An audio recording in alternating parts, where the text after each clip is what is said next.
Hey, what's going on, everybody? AJ over here with Animals Den Productions.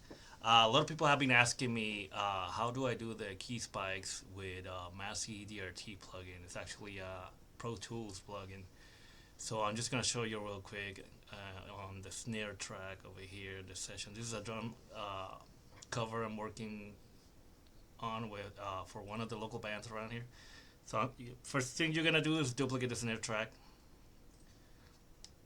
Sure you go to exact copy, just label it snare spike,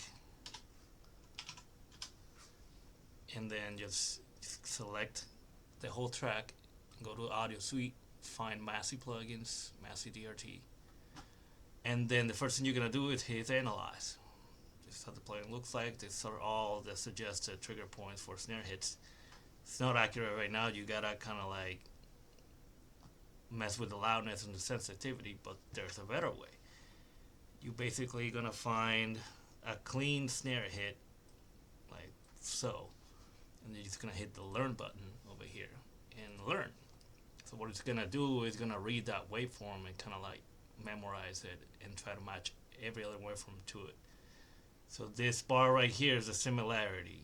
So a rule of thumb I found that actually works pretty well is to find like this gap over here where all these little words are gone, and these are the most similar to it.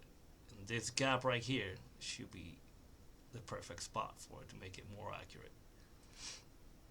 Once you do that, you're gonna go back in the timeline, and then I will have to go through the whole track and make sure there's no duplicates or there's no like false triggers or anything. Like, these all look pretty clean to me. And just basically go over it through the whole track.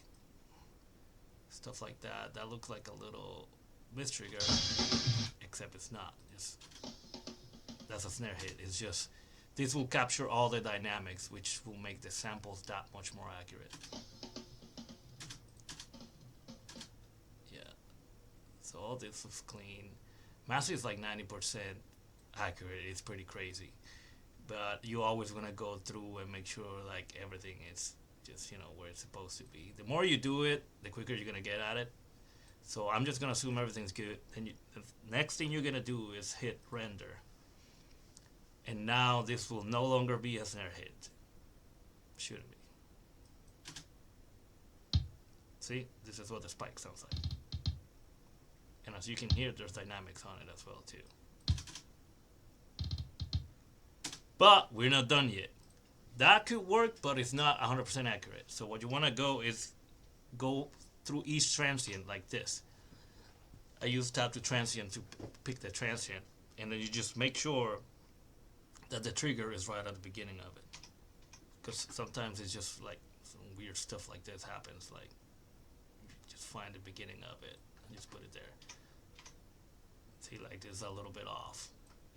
Move it together. That will just make it sample accurate. Like it will be at literally the exact same time the live snare is hitting. That helps with gates, and it basically prevents you from having a lot of phase issues or anything.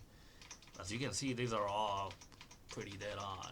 So as long as the edits are done well and it was tracked correctly, you should not have to do much. There was a rogue one there. And yeah, once you do all of that, then you can just select it again. You can decrease the dynamics or increase them if you want to.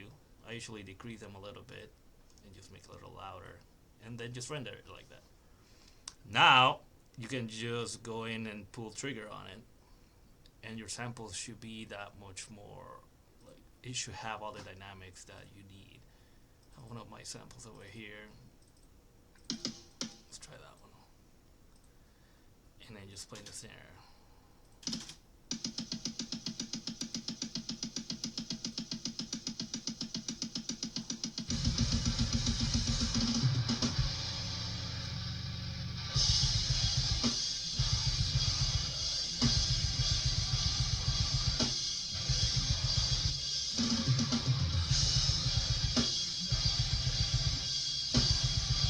Go again. That's with the live snare muted.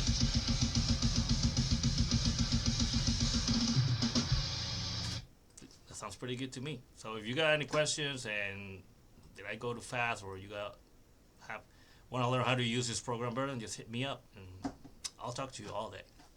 Just let me know, and I'll see you guys soon.